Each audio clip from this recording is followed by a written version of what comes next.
Hi. Hi. Hey. All right. Here we go. Tonight we will be talking about the rivalry. Hold on. Between two of the greatest and most influential actresses of Western theater. I can't see. I'm so sorry. I'm a professional, I swear. Here we are. All right. Sorry about this. Don't time me yet. You got this.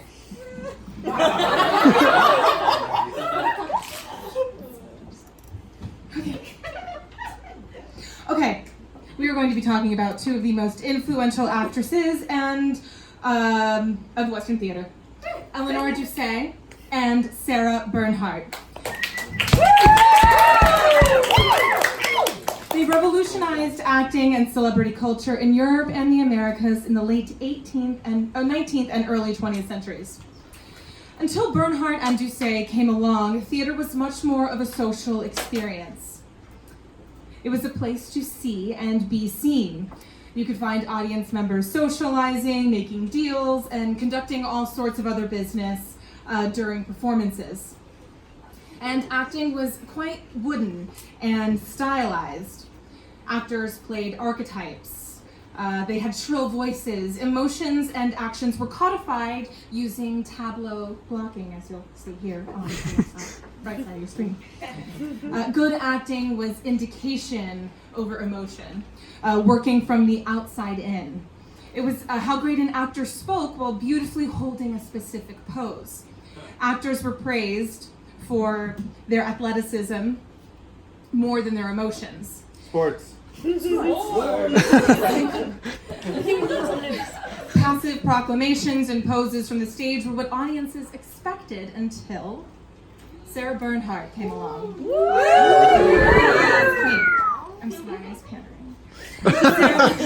Sarah was the first actor to lift the tableau into physical poetry and was considered the undisputed master of this. Going to the theater became an affair where one could witness divine Sarah, as she was called, beautifully embody pain, rage, jealousy, coquettishness, beauty, and spectacular death. She was very good at dying. Sarah was also a deft businesswoman and inherently understood how to harness fame. She invented the eccentric celebrity. She was known to keep exotic pets like a chimp named Darwin and an alligator who loved to drink champagne. She courted her own endorsements of products like aperitifs and bouillon and face powder and anything under bouillon, anything under the sun she could put her name on, she did. Yes! So Sarah knew how to work the press and capture the hearts of men and critics and audiences alike. Eleanora Duse was quite literally the opposite. For her, theater was about art with a capital A. It was a deeply sacred, personal, and more emotionally taxing affair than Bernhardt's posing and gallivanting around Paris.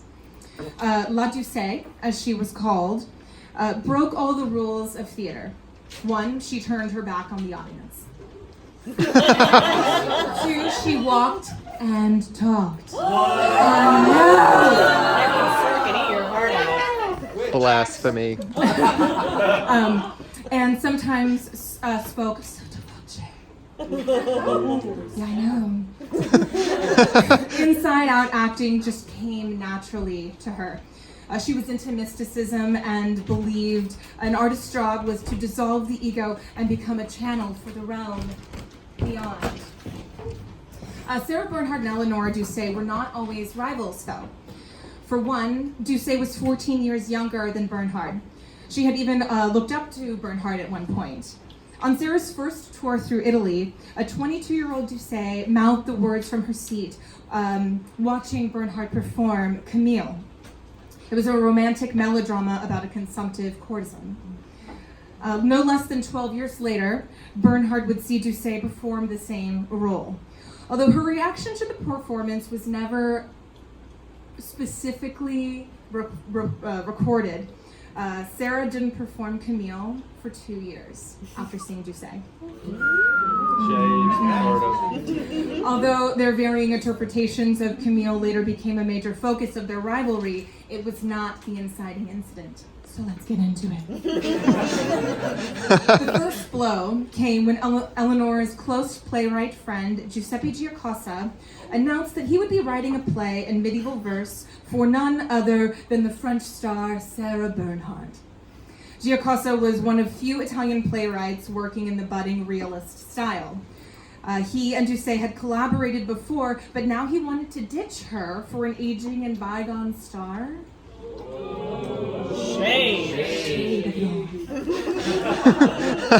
Eleanora attempted to mount the play La Dame de Chagrin. I'm sorry to anybody who speaks French. 2 months before Bernhardt's opening. The critics didn't love it. The grand staging and the costumes and dated language all dwarfed Eleanor's subtle and realistic acting style.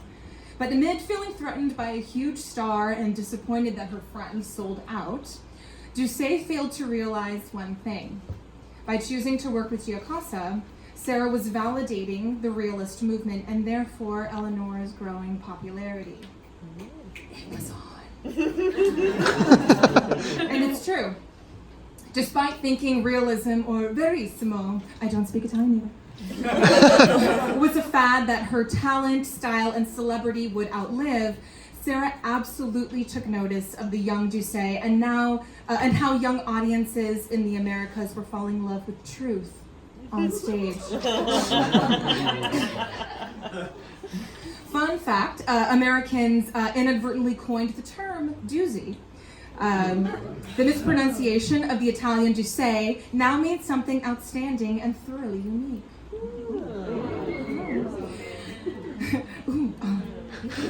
During her first of many successful tours, Duse was invited by Queen Victoria's daughters to perform for the royal family in London.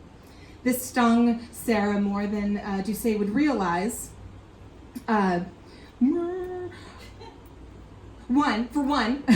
London's audience's taste determined the tides of popular theater. And 2, Sarah, despite rich and famous friends and aristocratic sexual conquests, including Napoleon III, her illegitimate birth to a courtesan would not allow Bernhardt to ever play before Victorian royalty. After several years of feuding via plays and audiences, while critics swung wildly between claims of truth and mastery, there was only one way to determine the world's greatest actress. Dueling performances! Playwright Herman Suderman had written Magda after Bernhardt's strength and flamboyance, but dealt with themes in Duse's wheelhouse.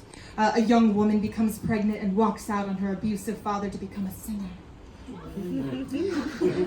When Bernhardt learned Duse was opening her London season with Magda, she arranged to perform the same role across the street. Wow. 2 days earlier. Yeah. So bad. The showdown of the Magdas did nothing but further the actress's more staunch,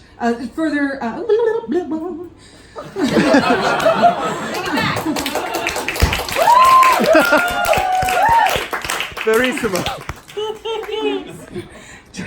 No!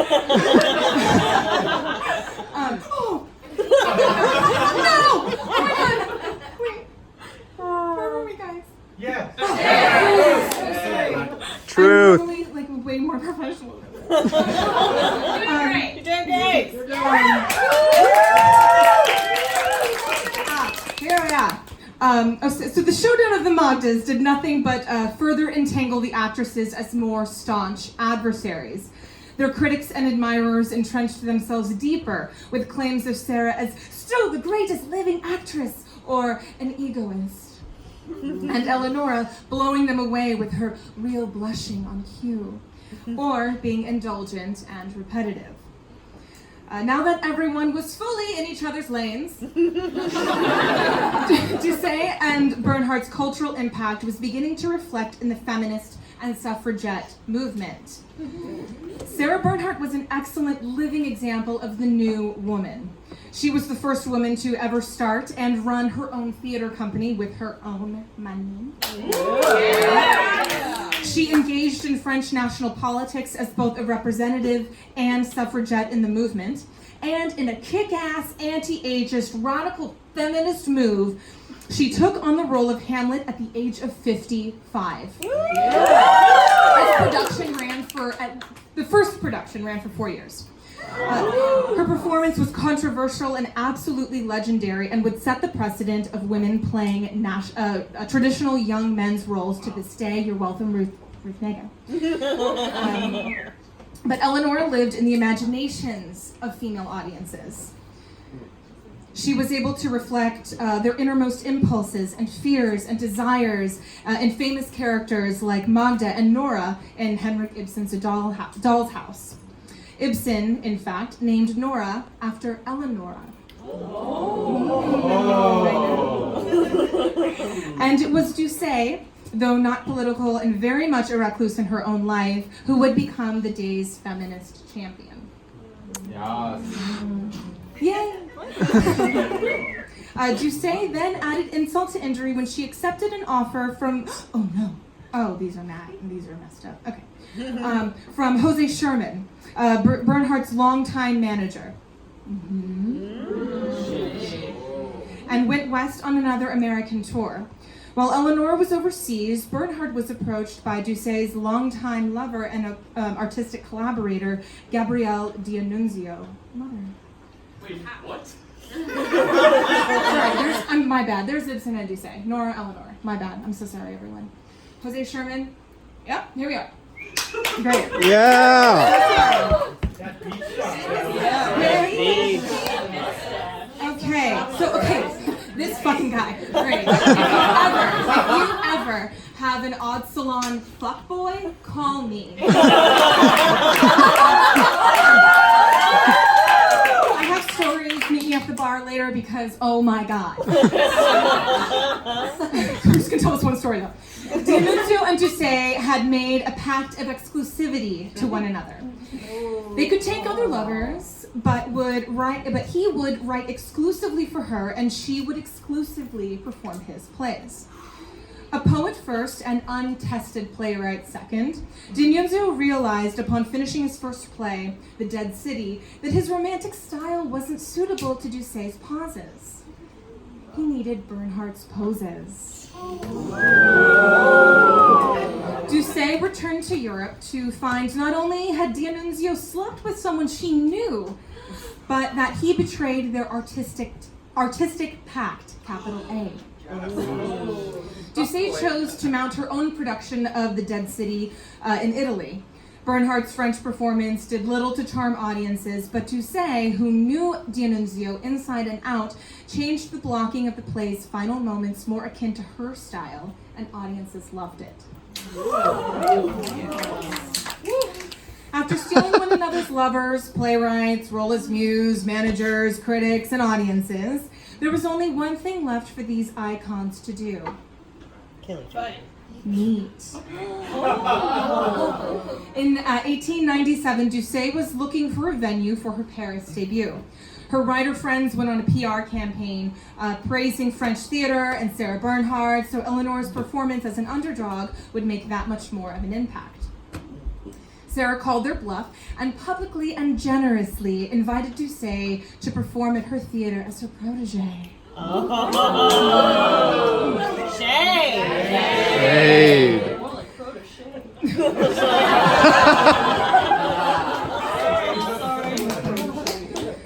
The French nobleman who arranged their meeting, Count Robert de Montesquieu, described the moment as, quote, more of a collision than a meeting. The two women grasped each other so tightly that it looked like a mad wrestling match.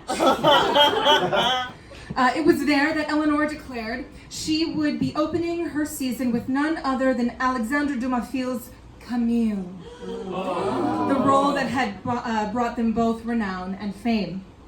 But first, Eleanor was to watch Sarah perform a role written for her by Edmond Rostand. When Sarah took the stage, Eleanora led the audience in a standing ovation, as was customary. Bernhardt graciously accepted the honor from the audience, and when she moved across the stage to hit her first pose, the audience took the cue to take their seats. Except Eleanora. She remained standing the entire time Sarah was on stage. In fact, she rose every time the diva took the stage and stood the whole time. Not to be outplayed, when it was Eleanora's turn to play Camille, a few weeks later, Sarah arrived with a flower crown of roses, just dripping in jewels, and had electricians install a halo light in her box in the theater so that she would be lit for the entirety of Duce's performance.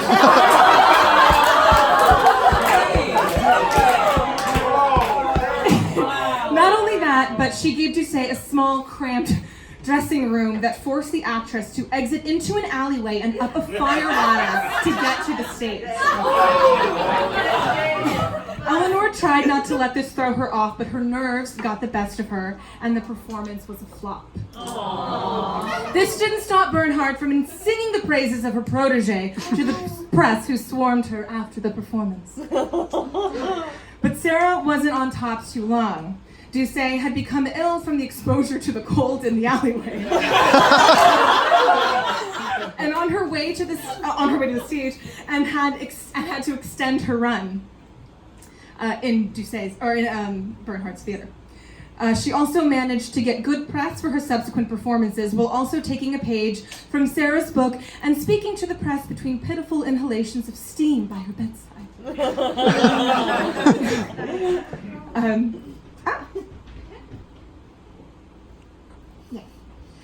During Duce's stay in Paris, Sarah arranged a tribute to the late Alexandre Dumas. He wrote plays for both actresses, and they were both indebted to him for all their successes with their interpretations of Camille. Sarah placed herself as the headliner, obviously, of the tribute, but both actresses shone that day in immense and equal measure. Bernhardt herself praised Eleanora's subtle and realist acting style.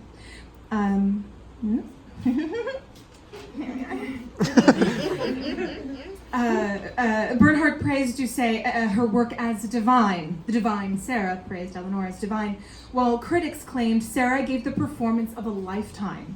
Her work was still masterly, but now had a deep personal, emotional edge to it. You got that. Amid all the sabotage and rivalry, both intentional and coincidental, these two women were worthy adversaries. No one could hold a candle to the phenomenon that was divine Sarah except Eleanora Duse. And no aging actress could stay as relevant as Bernhardt did in the face of Duce's revolutionary style. Sarah forced the ephemeral Duse to live in reality and engage if she wanted to be successful. Duse learned to court the press and use them to her advantage. And Eleanor's artistry made Sarah shift her relationship to acting. She adapted with and even changed the style of the times. Without Bernhardt's accomplishments as an actress, celebrity, businesswoman, there would be no Duse. She would not have had a path down which to travel, and the artist wouldn't have become an actrice. And without Eleanor's reverent treatment of the text, her characters, and the stage, Sarah would never have been challenged to evolve from just an actress to an artiste. Sarah's bold personality, yes. Sarah's bold personality, sex appeal, and talent have undoubtedly shaped today's idea of celebrity. We know she knew how to work her fame for endorsements and court the press to her advantage. We couldn't have Bowie and Gaga and Madonna and Michael Jackson and Cher and anybody else, any major celebrity that you can think of, if we didn't have Bernhardt first. And although Eleanora is less well known by name, she defined what our culture accepts in its storytelling as truthful and real. Duce's contributions to the technique of acting directly influenced the likes of Konstantin Stanislavski, the group theater's Stella Adler, and Lee Strasberg, who would go on to develop American method acting. We couldn't have the stories and the actors that move us if we didn't have her. Eleanora and Stella were. Get